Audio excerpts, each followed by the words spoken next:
পৃষ্ঠা 18, দ্বিতীয় অধ্যায় সমাস।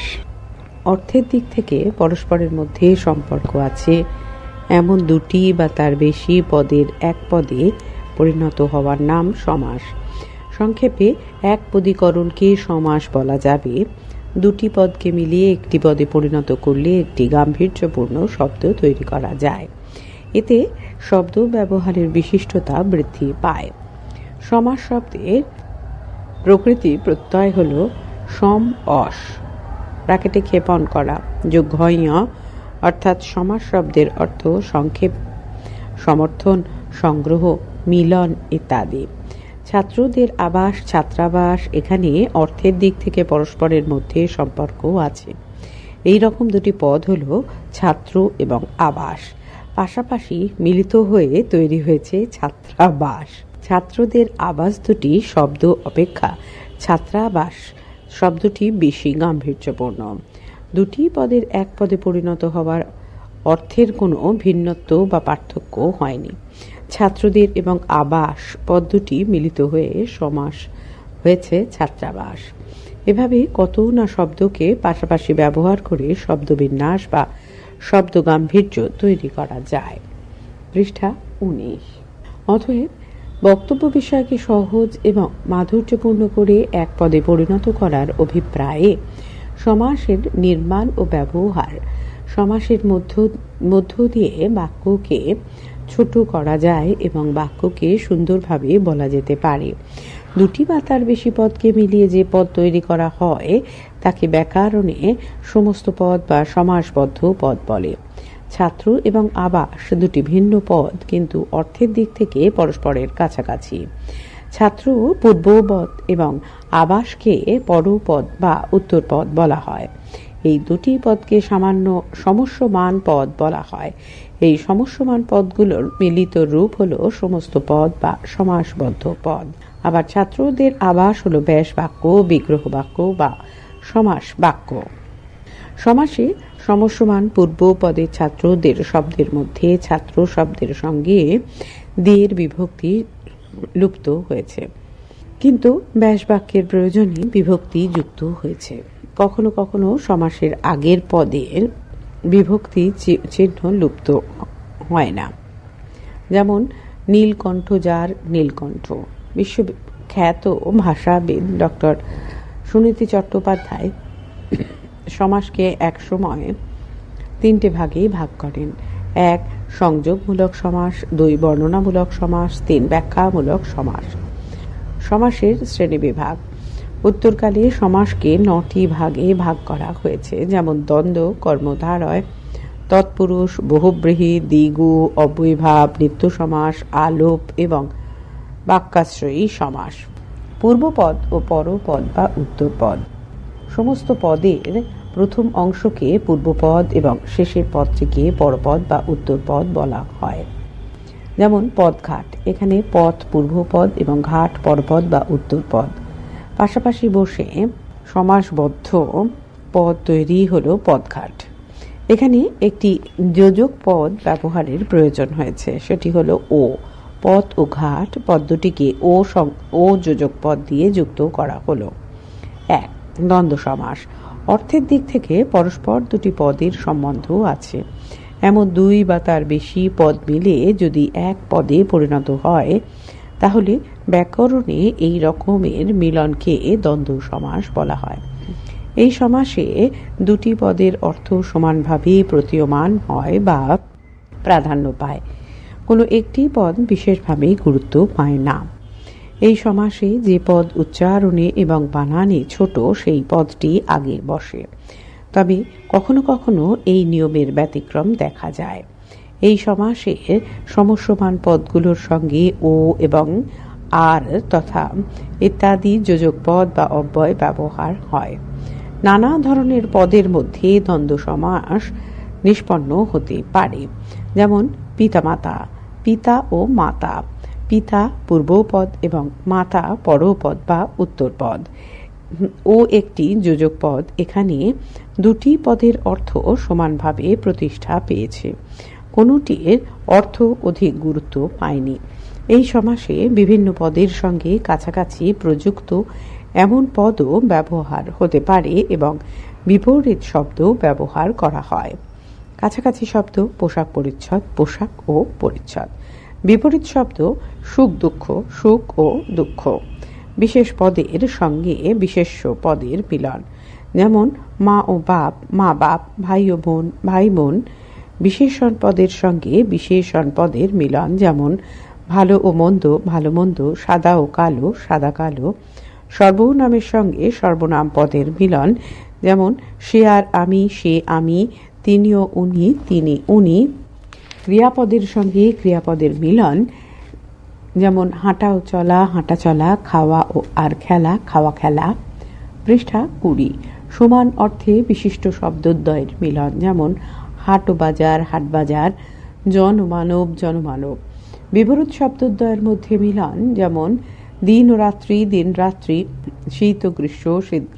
সমসমান পদের একটা বহু বচনের সাহায্যে সমস্ত পদ তৈরি হয়। কখনো কখনো একে একশেষ দ্বন্দ্ব সমাস বলে, যেমন তুমি, আমি ও সে, আমরা। তুমি ও সে, তোমরা।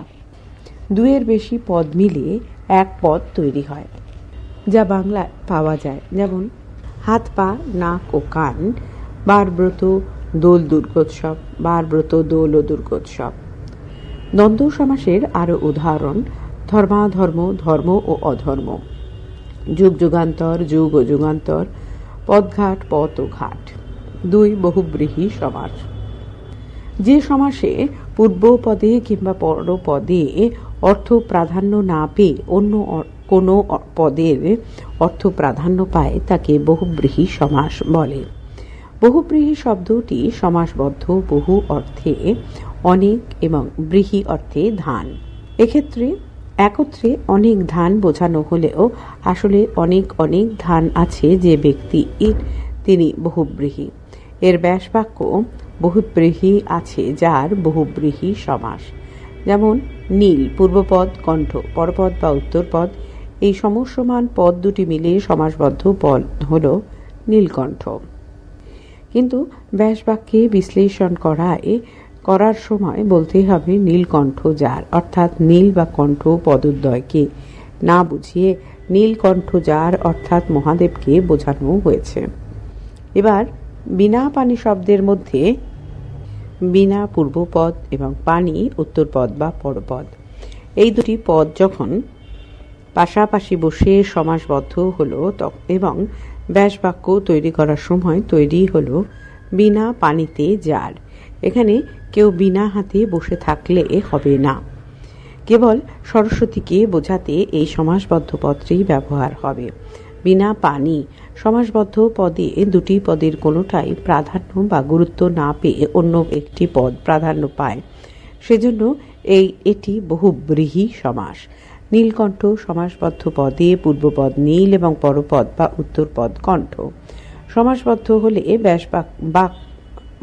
বাক্যে হবে নীলকণ্ঠ যার, অর্থাৎ এখানে মহাদেবকে বোঝানো হয়। কেউ কণ্ঠে বা গলায় নীল রং বেঁকে বসে থাকলে তিনি নীলকণ্ঠ হবেন না। এখানে নীলকে কিংবা কণ্ঠকে প্রাধান্য না দিয়ে অন্য একটি পদকে প্রাধান্য দেওয়া হচ্ছে, এই জন্য এটি বহুব্রীহি সমাসের উদাহরণ।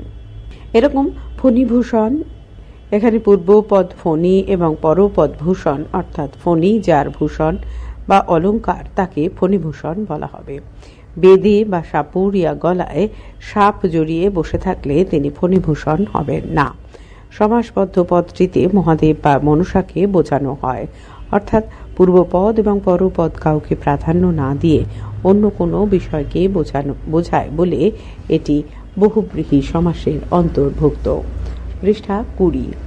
এরকম বহুব্রীহি সমাসবদ্ধ পদ বহু অর্থে অনেক এবং ব্রীহি অর্থে ধান, কিন্তু অনেক ধান অর্থে শব্দটি ব্যবহার হবে না। এখানে বহুব্রীহি আছে যার, অর্থাৎ অনেক ধানের যিনি মালিক তিনি বহুব্রীহি হবেন। এই সমাসকে 6টি ভাগে ভাগ করা হয়েছে, যেমন 1 সমানাধিকরণ বহুব্রীহি, 2 ব্যাধিকরণ বহুব্রীহি, 3 মধ্যপদলোপী বহুব্রীহি, 4 নঙর্থক বা নাবাচক বহুব্রীহি, 5 সহার্থক বহুব্রীহি, 6 ব্যতিহার বহুব্রীহি। এক, সমানাধিকরণ বহুব্রীহি। পাশাপাশি সম্বন্ধযুক্ত বিশেষণ বা বিশেষ্য পদের মধ্যে যে বহুব্রীহি সমাস হয় তাকে সমানাধিকরণ বহুব্রীহি সমাস বলে। এই সমাস বিশেষ্য পদ ও বিশেষণ পদের মিলনেও তৈরি হতে পারে। দৃষ্টান্ত: পীতাম্বর পীতম্বর যার, এখানে শ্রীকৃষ্ণকে বোঝানো হয়েছে। পীত বিশেষণ এবং অম্বর বিশেষ্য। আবার কালো বরণ হলো কালো বরণ যার, পরের পদ বরণ বিশেষ্য এবং আগের পদ কালো বিশেষণ। এমন আরও পদ: গৌরাঙ্গ গৌর অঙ্গ যার, নীলকণ্ঠ নীলকণ্ঠ যার, দশানন দশ আনন যার ইত্যাদি। দুই, ব্যাধিকরণ বহুব্রীহি। যে বহুব্রীহি সমাসে সমস্যমান দুটি পদ আলাদা বিভক্তিযুক্ত বিশেষ্য পদ হয় তাকে ব্যাধিকরণ বহুব্রীহি সমাস বলে।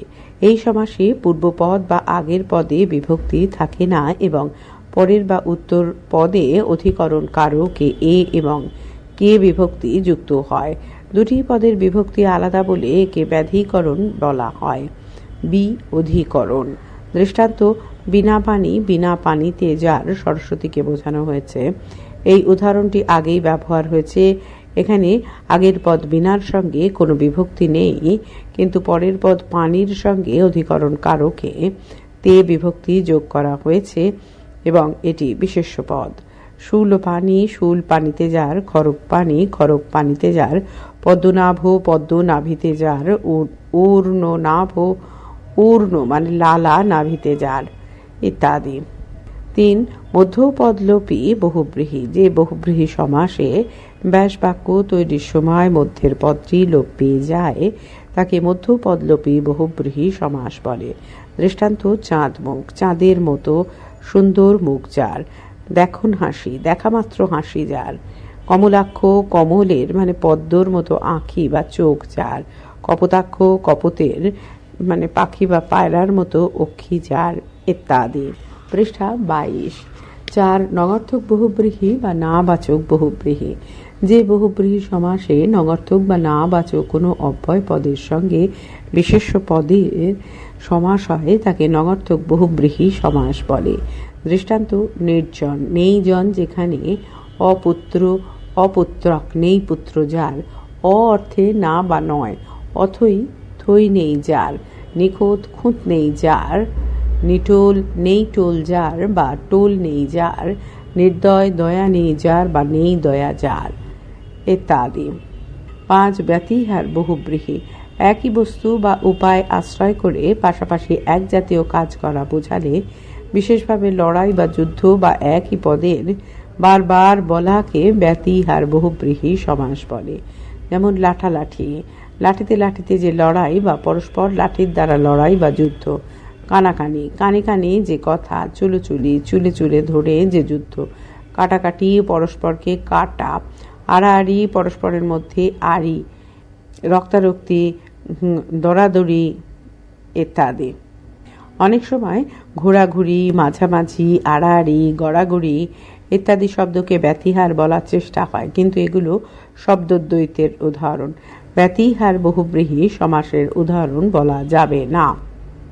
ছয়, সহার্থক বহুব্রীহি। সঙ্গে বা সমান অর্থ বোঝায় এমন আগের পদের সঙ্গে বিশেষ্য পরের পদের যে বহুব্রীহি সমাস হয় তাকে সহার্থক বহুব্রীহি সমাস বলে। যেমন সজল জলের সঙ্গে বর্তমান, সপুত্র পুত্রের সঙ্গে বর্তমান, সলজ্জ লজ্জার সঙ্গে বর্তমান, সপ্রতিভ প্রতিভার সঙ্গে অবস্থান বা বিদ্যমান ইত্যাদি। সাত, সংখ্যাবাচক বহুব্রীহি সমাস। যে বহুব্রীহি সমাসে সংখ্যাবাচক পূর্ব পদের সঙ্গে পরপদ বিশেষ্যের সমাস হয় তাকে সংখ্যাবাচক বহুব্রীহি সমাস বলে। যেমন পঞ্চানন পঞ্চ আনন বা মুখ যার, দ্বীপ দ্বি দুই দিকে অপ জল যার, স্বরানন স্বর বা ষট আনন যার, কার্তিককে বলা হয়। সন্ধি ষট যোগ আনন। ত্রিনয়না ত্রিনয়ন যার, স্ত্রীলিঙ্গে। সহস্রলোচন সহস্রলোচন যার। পৃষ্ঠা 23। দ্বিগু এবং সংখ্যাবাচক বহুব্রীহি সমাসের আকার অনেকটা কাছাকাছি। দ্বিগু সমাসের আগের পদটি সংখ্যাবাচক বিশেষণ পদ হয় এবং সেখানে পরের পদের অর্থ প্রাধান্য প্রকাশ পায়, এবং সমাহার প্রকাশ পায়। এই বহুব্রীহি সমাসের আগের পদ সংখ্যাবাচক বিশেষণ পদ হলেও দ্বিগুর সঙ্গে এর প্রধান পার্থক্য এই যে এতে সমাহার অর্থ প্রকাশ পায় না। বহুব্রীহি সমাসের আসল বৈশিষ্ট্য দুটি পদের অর্থ প্রাধান্য না পেয়ে অন্য কিছুর অর্থ প্রকাশ পায় বা প্রাধান্য পায়, কিন্তু দ্বিগু সমাসে তার প্রকাশ থাকে না। যেমন চৌরাস্তা, চারটি রাস্তার সমষ্টি। এটি দ্বিগু সমাস, কিন্তু চারটি রাস্তার মিলন ব্যাস বাক্য করলে সংখ্যাবাচক বহুব্রীহি সমাস বলা হয়। 3. তৎপুরুষ সমাস। যে সমাসে কারকের বিভক্তি চিহ্ন ও অনুসর্গ লোপ পায় এবং পরপদ বা উত্তরপদের অর্থ প্রাধান্য পায় তাকে তৎপুরুষ সমাস বলে। যেমন ছাত্রাবাস, ছাত্রদের আবাস। এখানে ছাত্র প্রথম পদ এবং আবাস পরপদ বা উত্তর পদ। দের বিভক্তি আবাস এই পরপদকে প্রশ্ন করা হবে, আবাস এই পরপদকে প্রশ্ন করা হবে, অতএব পরের পদটি প্রাধান্য পাচ্ছে। এই জন্য এটি তৎপুরুষ সমাস। তৎপুরুষ একটি সমাসবদ্ধ পদ, এর ব্যাস বাক্য হল তস্য পুরুষ। তৎপুরুষ শব্দে যে সমাস হয় সেই রকম সমস্ত সমাসকে তৎপুরুষ সমাস বলা হয়। তৎপুরুষ এর ব্যাস বাক্য তৎ, তস্য, তার, পুরুষ সম্বন্ধ তৎপুরুষ সমাস। সংস্কৃতে 5টি কারক এবং সম্বন্ধ পদের ব্যবহার আছে। প্রত্যেক কারকে ভিন্ন ভিন্ন বিভক্তি চিহ্ন ব্যবহার হয়। এই দিক থেকে তৎপুরুষ সমাসকে কয়েকটি ভাগে ভাগ করা হয় বিভক্তি এবং অনুসর্গ ব্যবহারের দিক থেকে, যথা কর্ম তৎপুরুষ, করণ তৎপুরুষ, নিমিত্ত তৎপুরুষ, অপাদান তৎপুরুষ, অধিকরণ তৎপুরুষ, সম্বন্ধ তৎপুরুষ, উপপদ তৎপুরুষ, নয় বা নাবাচক তৎপুরুষ সমাস। সংস্কৃতের মতো বাংলায় কারকের নির্দিষ্ট বিভক্তি নেই। এই দিক থেকে দ্বিতীয়া, তৃতীয়া তৎপুরুষ না বলে কর্ম তৎপুরুষ, করণ তৎপুরুষ ইত্যাদি হিসাবে বিশ্লেষণ করাকে বর্তমান ব্যাকরণবিদরা মান্যতা দিয়েছেন।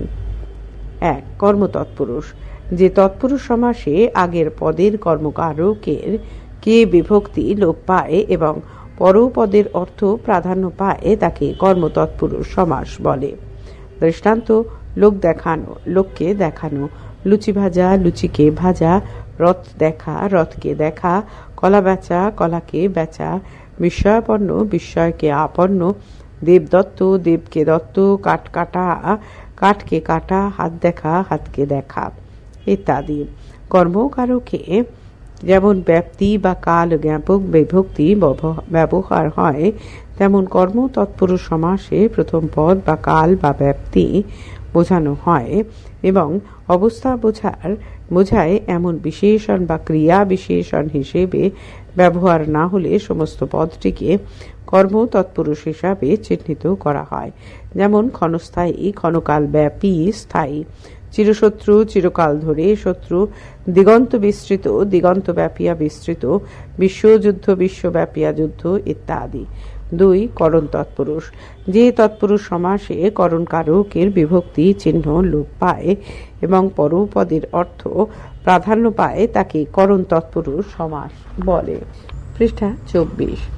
দৃষ্টান্ত: মধুমাখা, মধু দ্বারা বা দিয়ে মাখা; ঢেকি ছাঁটা, ঢেকি দ্বারা ছাঁটা; তৃষ্ণার্ত, তৃষ্ণা দ্বারা ঋত; কালি মাখানো, কালি দিয়ে মাখানো; শ্রীযুক্ত, শ্রী দ্বারা যুক্ত; শ্রীহীন, শ্রী দ্বারা হীন ইত্যাদি। 3. নিমিত্ত তৎপুরুষ। যে তৎপুরুষ সমাসের পূর্বপদের নিমিত্ত কারক শব্দ লোপ পায় এবং পরপদের প্রাধান্য অর্থ প্রকাশ পায় তাকে নিমিত্ত তৎপুরুষ সমাস বলে। যেমন রান্নাঘর, রান্নার নিমিত্ত বা জন্য ঘর; ডাক মাসুল, ডাক নিমিত্ত মাসুল; লোকহিত, লোকের জন্য হিত; স্বদেশ প্রেম, স্বদেশের জন্য প্রেম; বালিকা বিদ্যালয়, বালিকাদের জন্য বিদ্যালয় ইত্যাদি। 4. অপাদান তৎপুরুষ। যে তৎপুরুষ সমাসে অপাদান কারকের বিভক্তি চিহ্ন লোপ পায় এবং পরপদের অর্থ প্রাধান্য পায় তাকে অপাদান তৎপুরুষ সমাস বলে। যেমন আগাগোড়া, আগা থেকে গোড়া; রোগমুক্ত, রোগ থেকে মুক্ত; বিলেত ফেরত, বিলেত থেকে ফেরত; ঋণ মুক্ত, ঋণ থেকে মুক্ত; স্বর্গভ্রষ্ট, স্বর্গ থেকে ভ্রষ্ট মৃত্যু ভয়, মৃত্যু থেকে ভয়, জন্মান্ধ, জন্ম থেকে অন্ধ, সৃষ্টি ছাড়া, সৃষ্টি থেকে ছাড়া ইত্যাদি। 5 সম্বন্ধ তৎপুরুষ। যে তৎপুরুষ সমাসে পূর্বপদের সম্বন্ধ পদের বিভক্তি চিহ্ন লোপ পায় এবং পরপদের অর্থ প্রাধান্য পায় তাকে সম্বন্ধ তৎপুরুষ সমাস বলে। যেমন রাজপথ, পথের রাজা; ধানক্ষেত, ধানের ক্ষেত; শ্বশুরবাড়ি, শ্বশুরের বাড়ি; রাজপুত্র, রাজার পুত্র; নদী তীর, নদীর তীর; পিতৃতুল্য, পিতার তুল্য; মেঘ গর্জন, মেঘের গর্জন; সংখ্যাতীত, সংখ্যার অতীত ইত্যাদি। পৃষ্ঠা 25। 6 অধিকরণ তৎপুরুষ। যে তৎপুরুষ সমাসে অধিকরণ কারকের বিভক্তি চিহ্ন লোপ পায় এবং পরপদের অর্থ প্রাধান্য পায় তাকে অধিকরণ তৎপুরুষ সমাস বলে। যেমন ধূলি লুণ্ঠিতা, ধুলায় লুণ্ঠিতা; কণ্ঠাগত, কণ্ঠে আগত; ক্ষমতাসীন, ক্ষমতায় আসীন; শয্যাশায়ী, শয্যায় শায়ী; বাটা ভরা, বাটায় ভরা; বিশ্ববিখ্যাত, বিশ্বে বিখ্যাত; গাছ পাকা, গাছে পাকা ইত্যাদি। 7 নয় বা না বাচক তৎপুরুষ। না অর্থে নয় বা নাই। পূর্বপদে না অব্যয় এবং পরপদে বিশেষ্য বা বিশেষণ পদের সঙ্গে যে সমাস হয় তাকে নয় বা না বাচক তৎপুরুষ বলে। যেমন অম্লান নয় ম্লান, অধীর নয় ধীর; অজ্ঞান না জ্ঞান বা জ্ঞানের অভাব; অনিচ্ছা নয় ইচ্ছা ইত্যাদি। 8 উপপদ তৎপুরুষ। উপপদের সঙ্গে কৃদন্ত পদের যে সমাস হয় তাকে উপপদ তৎপুরুষ সমাস বলে। এই সমাসের উপপদের বিভক্তি চিহ্ন লোপ পায় এবং কৃদন্ত পদের অর্থ প্রাধান্য পায়। ক্রি ধাতু থেকে যে পদ জন্মায় তাকে কৃদন্ত পদ বলে। ধাতুর পরে যে প্রত্যয় বসে তাকে কৃৎ প্রত্যয় বলে। কৃৎ প্রত্যয়ান্ত পদকে কৃদন্ত পদ বলে। উপপদ হল কৃদন্ত পদের আগের পদকে উপপদ বলা হয়। যেমন অরিজিৎ, জিত; জি ধাতু যোগ কিপ্প প্রত্যয় হল কৃদন্ত পদ এবং জিত এর আগে হল অরি, অতএব এটি হল উপপদ।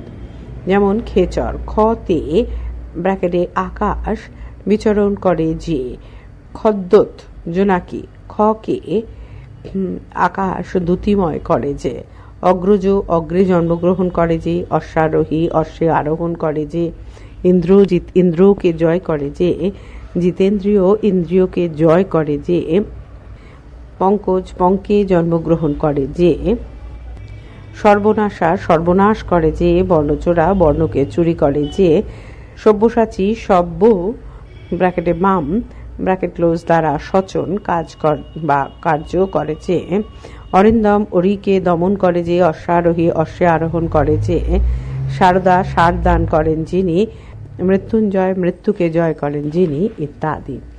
পৃষ্ঠা 26। 4 কর্মধারায় সমাস। পাশাপাশি সম্বন্ধযুক্ত বিশেষণ এবং বিশেষ্য পদে কিংবা বিশেষ্য এবং বিশেষণ পদে আবার দুটি পদ বিশেষ্য ও দুটি পদ বিশেষণ হলেও যে সমাস হয় তাকে কর্মধারায় সমাস বলে। এই সমাসের পরের পদ বা উত্তর পদের অর্থের প্রাধান্য প্রকাশ পায়। যেমন মহারাজ, মহান যে রাজা ইত্যাদি। পূর্বপদ বিশেষণ লোনা জল, লোনা যে জল; ভাঙা হাট, ভাঙা যে হাট; বুড়ো মানুষ, বুড়ো যে মানুষ; নবপল্লব, নব যে পল্লব ইত্যাদি। দুটি পদই বিশেষণ কাঁচা মিঠে, যা কাঁচা তাই মিঠে; ফিকে লাল, যা ফিকে তাই লাল; কাঁচা পাকা, যা কাঁচা তাই পাকা; মিঠে করা, যা মিঠে তাই করা ইত্যাদি। দুটি পদই বিশেষ্য। দাদা ঠাকুর, যিনি দাদা তিনি ঠাকুর; ঠাকুর মশাই, যিনি ঠাকুর তিনি মশাই ইত্যাদি। পূর্বপদ বিশেষ্য এবং পরের পদটি বিশেষণ। রাজর্ষি, যিনি রাজা তিনি ঋষি; দেবর্ষি, যিনি দেব তিনি ঋষি; পিতা ঠাকুর, যিনি পিতা তিনি ঠাকুর; রামকৃষ্ণ, যিনি রাম তিনি কৃষ্ণ। কর্মধারা সমাসকে কয়েকটি ভাগে বিশ্লেষণ করা হয়। যেমন 1 সাধারণ, 2 উপমান, 3 উপমিত, 4 রূপক, 5 মধ্যপদ লোপী।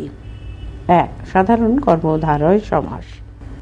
কর্মধারয় সমাসের রীতি মেনে যে সমাস হয়, অর্থাৎ দুটি পদ বিশেষ্য, দুটি বিশেষণ, প্রথম পদ বিশেষ্য এবং পরেরটি বিশেষণ, কিংবা প্রথম পদ বিশেষণ এবং পরের পদটি বিশেষ্য হতে পারে এমন সমাস এই শ্রেণীর অন্তর্গত। আগে সমস্ত উদাহরণ সাধারণ কর্মধারয় হিসেবে চিহ্নিত। এই সব সমাসকে কেবল কর্মধারয় সমাসও বলা যায়। আলাদাভাবে সাধারণ কর্মধারয় সমাস লেখার বা বলার প্রয়োজন নেই। দৃষ্টান্ত: পীতাম্বর, পীত যে অম্বর, মিষ্টান্ন মিষ্ট যে অন্ন, রুদ্র বিনা রুদ্র যে বিনা, বিশ্বমানব বিশ্ব যে মানব, প্রিয় বন্ধু প্রিয় যে বন্ধু, গণ্ডগ্রাম গণ্ড বা বর্ধিষ্ণু যে গ্রাম, দুরাবস্থা দুঃখ যে অবস্থা, শ্বেত পদ্ম শ্বেত যে পদ্ম, পূর্ণতিথি পূর্ণ যে তিথি, কাঁচা কলা কাঁচা যে কলা, নীলকমল নীল যে কমল ইত্যাদি। 2. উপমান কর্মধারয় সমাস। উপমানের সঙ্গে সাধারণ ধর্মবাচক পদের যে সমাস হয় তাকে উপমান কর্মধারয় সমাস বলে।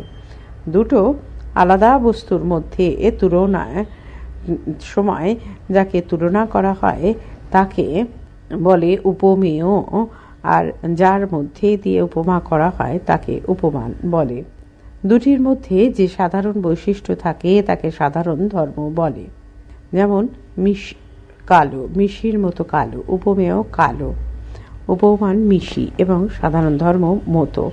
এই সমাসের উপমেয়ের উল্লেখ থাকে না। ব্যাস বাক্য বা বিগ্রহ বাক্যের প্রথম পদটি উপমান এবং পরের পদটি সাধারণ ধর্মকে প্রকাশ করে। এই জন্য সমস্ত পদটি বিশেষণে পরিণত হয়। যেমন গো বেচারা, গরুর মতো বেচারা, সিঁদুর রাঙা, সিঁদুরের মতো রাঙা, কুসুম কোমল, কুসুমের ন্যায় কোমল, ঘনশ্যাম, ঘনের ন্যায় শ্যাম, ফুটি ফাটা, ফুটির মতো ফাটা, কাজল কালো, কাজলের মতো কালো ইত্যাদি। পৃষ্ঠা 27। 3. উপমিত কর্মধারয় সমাস। পূর্বপদ উপমেয় এবং পরপদ উপমান আর সাধারণ ধর্মের উল্লেখ না করে যে কর্মধারয় সমাস হয় তাকে উপমিত কর্মধারয় সমাস বলে। এখানে সমস্যমান পদ দুটি বিশেষ্য এবং সাধারণভাবে গুণবাচক বিশেষণ পদ থাকে না। যেমন পুরুষ সিংহ, পুরুষ সিংহের ন্যায়, মুখচন্দ্র, মুখচন্দ্রের মতো, চরণপদ্ম, চরণপদ্মের মতো, সোনামুখ, সোনার মুখের মতো, নয়ন কমল, নয়ন কমলের মতো। 4. রূপক কর্মধারয় সমাস। উপমিত এবং উপমানকে ভিন্ন নয় কল্পনা করে উপমিত বাচক পদের সঙ্গে উপমান বাচক পদকে মিলিয়ে যে সমাস করা হয় তাকে রূপক কর্মধারয় সমাস বলে। যেমন প্রাণ পাখি, প্রাণরূপ পাখি, মন মাঝি, মন রূপ মাঝি। এই সমাসের দুটি সমস্যমান পদই বিশেষ্য। ব্যাস বাক্যের মধ্যে রূপ শব্দ ব্যবহার করে উপমেয় এবং উপমানের ভিন্নতা নেই এমনটি বোঝানো হয়। দৃষ্টান্ত: জ্ঞানালোক, জ্ঞান রূপ আলোক, ভবনদী, ভবরূপ নদী, চরিতামৃত, চরিত রূপ অমৃত, ভবসিন্ধু, ভবরূপ সিন্ধু, কথামৃত, কথারূপ অমৃত ইত্যাদি। 5. মধ্যপদ লোপী কর্মধারয় সমাস। অনেক সময় কর্মধারয় সমাসের ব্যাসবাক্য করলে দেখা যায় ব্যাসবাক্যের মধ্যে পদটি সমাসের লোপ পেয়েছে। এর দুটি পদই বিশেষ্য হলেও অর্থের দিক থেকে আগের পদটি পরের পদের বিশেষণের মতো ব্যবহার হয়। এই রকম কর্মধারয় সমাসকে মধ্যপদ লোপী কর্মধারয় সমাস বলে।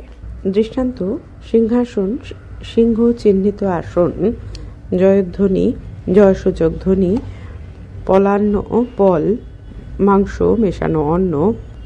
এখানে পল ও অন্ন দুটি পদের মধ্যবর্তী পদ মেশানো লোপ পেয়েছে। ঘি ভাত, ঘি মেশানো ভাত, হাত ঘড়ি, হাতে বাঁধার ঘড়ি বা হাতে পরবার ঘড়ি, পা গাড়ি, পায়ে চালানো গাড়ি ইত্যাদি। জন্মোৎসব, জন্ম দিবস উপলক্ষে উৎসব ইত্যাদি।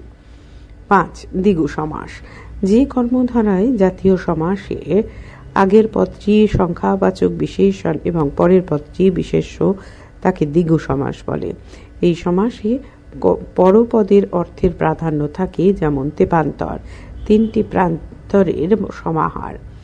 এর আগের পদ তিন সংখ্যাবাচক বিশেষণ, পরের পদটি প্রান্তর বিশেষ্য। আর ব্যাস বাক্যের জন্য সমাহার শব্দ ব্যবহৃত হয়েছে। পৃষ্ঠা 28। দ্বিগু সমাসবদ্ধ পদ ব্যাস বাক্য হয় দুই গরু। এই দুই পদের সমাসের অর্থ দুটি গরু নয়, এর প্রকৃত অর্থ দুটি গরু দিয়ে কেনা সামগ্রী বা বস্তু বা দুটি গরুর মূল্যের পরিমাণ বস্তু। এরকম ব্যবহার হয় 7 কড়ি 7টি কড়ির সমাহার, 3 কড়ি 3টি কড়ির সমাহার। এই সমাসে প্রায়ই সমাহার বা সমষ্টিকে বোঝায়। চৌরাস্তা 4 রাস্তার যোগ, দ্বিমাথা 3টি মাথার যোগ, 5 মাথা 5টি মাথার যোগ, সপ্তর্ষি সপ্তঋষির সমাহার। পঞ্চভূত পঞ্চভূতের সমাহার। ক্ষিতি অব তেজ মরুদ বোম। শরীর পঞ্চভূতে বিলীন হয়ে গেল। এখানে পঞ্চভূত হল মৃত্যুতে চলে যাওয়া। দৃষ্টান্ত পঞ্চবটি পঞ্চবটের সমাহার। সপ্তাহ সপ্ত অহের বা দিনের সমাহার। শতাব্দী সপ্ত অব্দের বা বৎসরের সমাহার। 10 চক্র 10টি চক্রের সমাহার। ত্রিপদী ত্রিপদের সমাহার। 6 অব্যয়ীভাব সমাস। অব্যয়কে পূর্বপদ রূপে গ্রহণ করে যে সমাস হয় এবং যাতে পূর্বপদের অর্থ প্রধান রূপে বোঝায় তাকে অব্যয়ীভাব সমাস বলে। এই সমাসটি নানা প্রকারের হয়, যেমন উপকূল কুলের সমীপে, প্রত্যক্ষ অক্ষের সম্মুখে, প্রতিদিন দিনে দিনে, প্রতি মুহূর্ত মুহূর্তে মুহূর্তে, অনুক্ষণ ক্ষণে ক্ষণে, যথাশক্তি শক্তিতে অতিক্রম না করে, যথেষ্ট ইষ্টকে অতিক্রম না করে, আমৃত্যু মৃত্যু পর্যন্ত, অধ্যাত্ম আত্মাকে অধিকার করে, উচ্ছৃঙ্খল শৃঙ্খলাকে অতিক্রম করে ইত্যাদি। 7 নিত্য সমাস। যে সমাস সবসময় সমাসবদ্ধ বা যার ব্যাস বাক্য করা হয় না, কিংবা যে সমাসে ব্যাস বাক্য করার প্রয়োজনে অন্য পদের সাহায্যের প্রয়োজন হয় তাকে নিত্য সমাস বলে।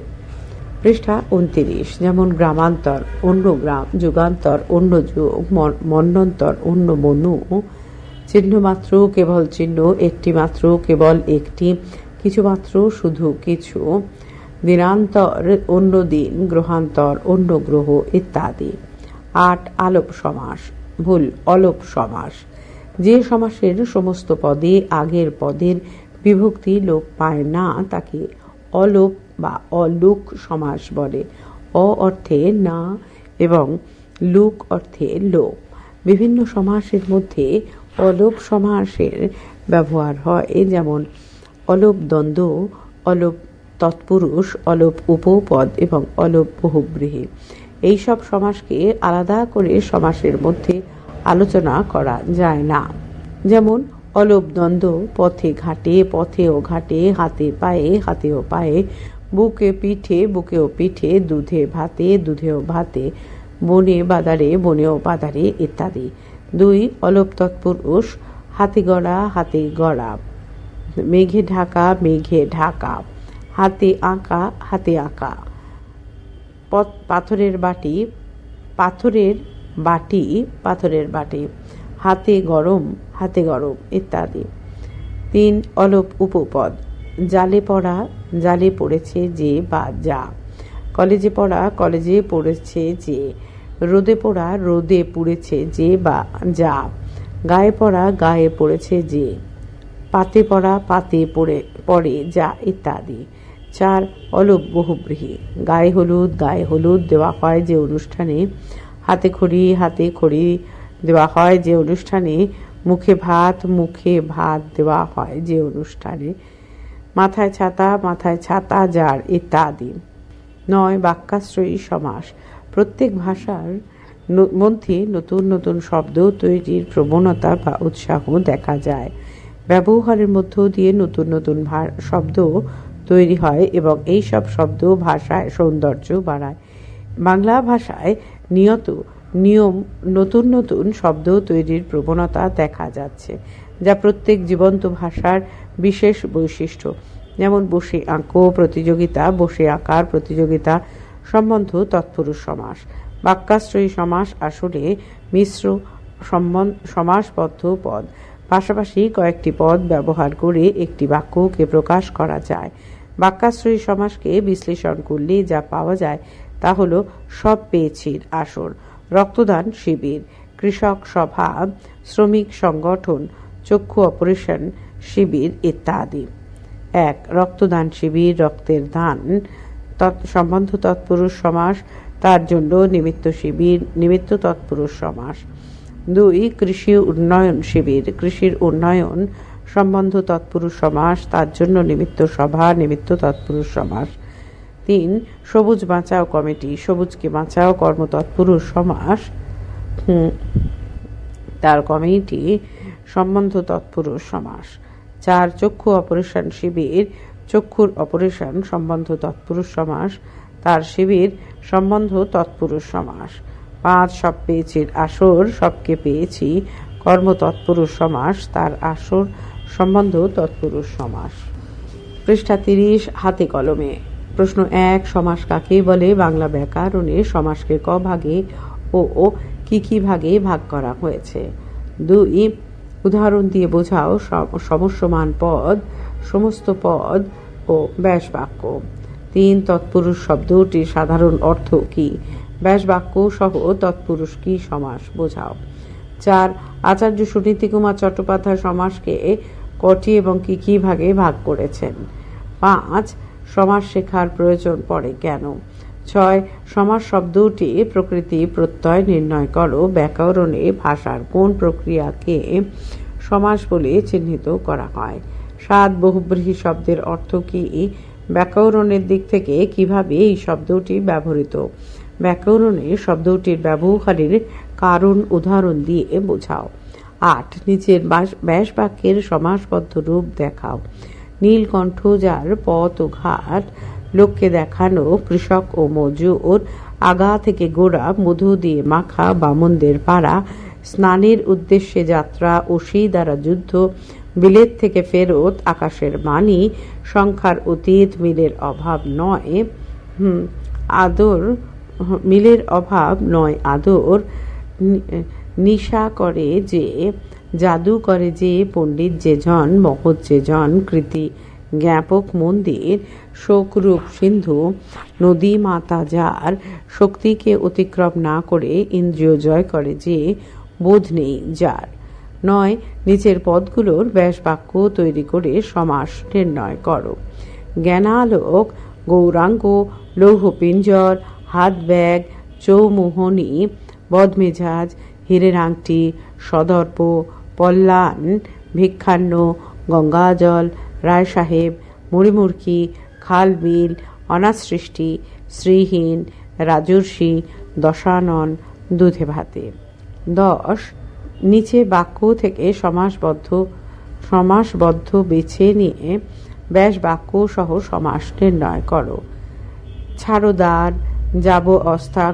যাব অস্ত্রাগারে, জনম তব কোন মহাকুলে, তৃষাতুর শেষে পৌঁছিনু এসে, ওই আমাদের পুণ্যফল সুন্দরেরই জয়ধ্বনি করছে জোরে, গলাগলি ধরি, কেঁদে যদি হয় শোক, মধুকর ডিঙা থেকে না জানি সে কবে, সবাই হাততালি দিচ্ছে, আমি এক দুর্ভিক্ষের কবি, তৃষ্ণার আমার প্রাণ বিয়োগ হইতেছে, অনাদর একটা মস্ত স্বাধীনতা, কোনোটাতে কোমল গান্ধার, কোনোটাতে পঞ্চম, গফুর নীরব হইয়া রইল।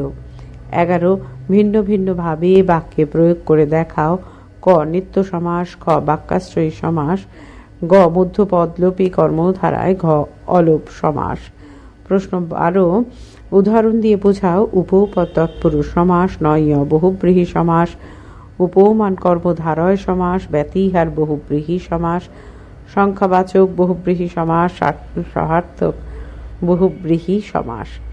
13. কর্মধারয় সমাস কাকে বলে? উপমান কর্মধারয়, উপমিত কর্মধারয় এবং রূপক কর্মধারয় সমাসের উদাহরণ সহ পার্থক্য বোঝাও।